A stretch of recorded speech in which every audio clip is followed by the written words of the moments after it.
Having someone in line to replace him gave Francis the dream of being able to retire someday. He blessed the restored hermitage of Saint-Germain at Talloires, high above the Lake of Annecy. Francis thought of spending his final years there. This likeness of Saint-Germain is found in the little chapel near the grotto. The spot was popular with the people, who had a great devotion to Saint-Germain.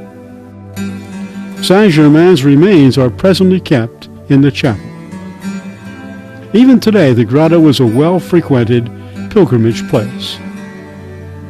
This plaque now testifies to Francis' dream, expressed in a letter, that he might one day serve the Lord there with his pen and his rosary.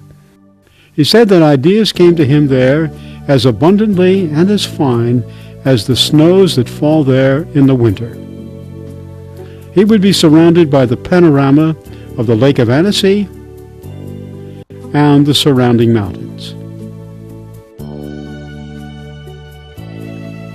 Chapter 16. Either to love or to die. To love and to die. This dream never came true. Once again, Francis accepted an assignment from the Duke of Savoy to accompany Cardinal Maurice of Savoy. This time they would travel to Avignon, where they would congratulate King Louis XIII of France on his victory over the Protestants in the south. His friends urged him to consider his health. "We must go where God calls us," he said.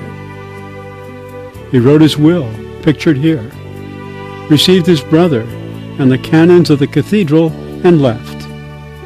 Francis would reach Avignon with the delegation. On his return, he only got as far as the Visitation Convent in Lyon. He died there of a cerebral hemorrhage on December 28, 1622, at the age of 55, in the gardener's hut of the Visitation Convent of Bellecour. He was assisted by the Vicar General Maynard, a male religious, the Jesuit brother William Armand, the infirmarian, and a sister, Marie Cécile of the Visitation. 2 days earlier, he had his last conference with the Visitandines. "What do you want most engraved on our hearts?" they would ask. "Ask nothing, refuse nothing," he said. In the last hours before he died, many visitors came by from the courts of Savoy, Lyon, and France, as well as his illustrious friends, including Marshal Lesdiguières, the Duke of Bellegarde, Éthiodimus, and Father Fourier, who had been his spiritual director.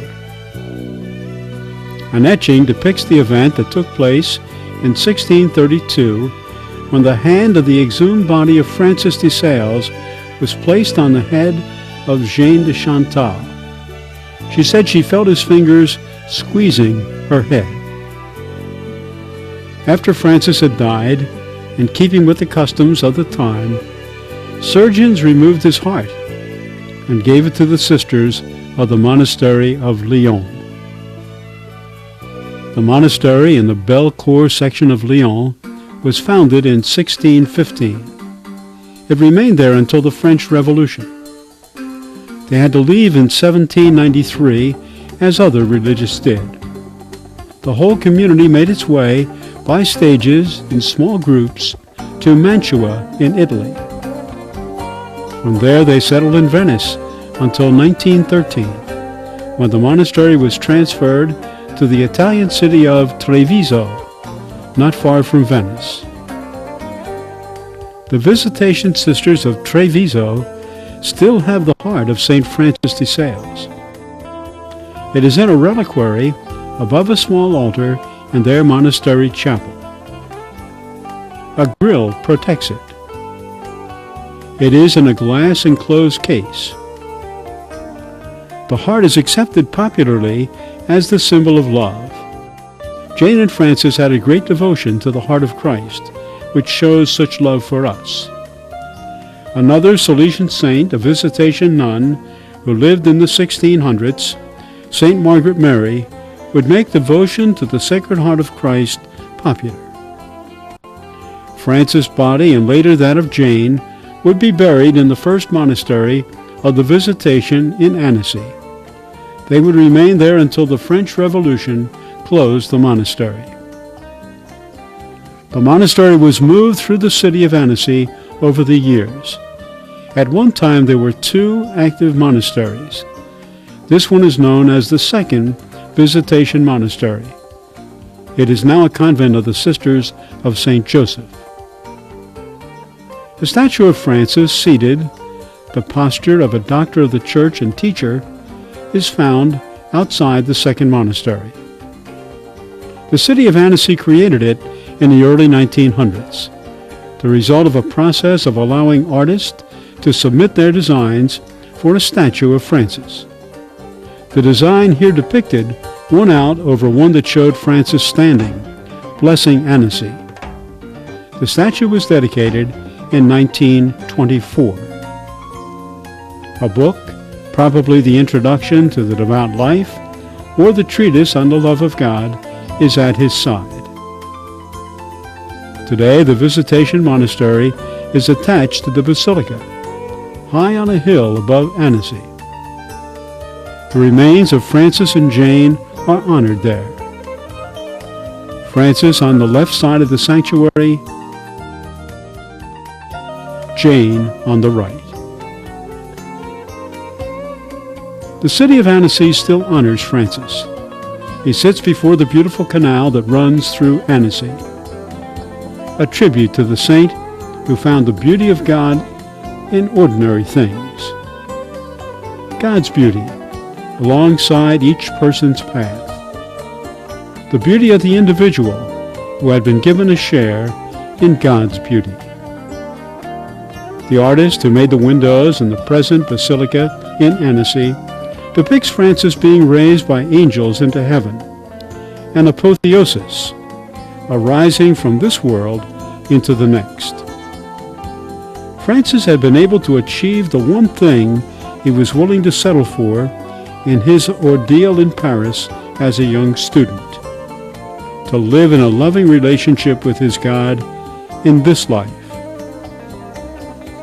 And he was given what he was willing to forego, an eternal loving relationship with him in the next life. Francis de Sales was the first to be submitted to the modern process of canonization in the Catholic Church, requiring miracles and testimony of his sanctity and virtues. Jane de Chantal was the chief of many, many witnesses before an ecclesiastical court appointed by the Congregation of Rites. At the end of the process, Pope Alexander VII declared Francis de Sales blessed in 1661 and a saint in 1665. Pius IX named him patron of the deaf, and in 1877 a doctor of the Church. In 1923, Pius XI declared him patron of writers and journalists. End of video 8.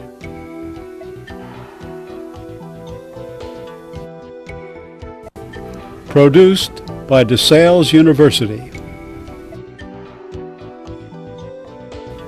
Directed and narrated by A. Robert McGilvray, Oblate of St. Francis de Sales.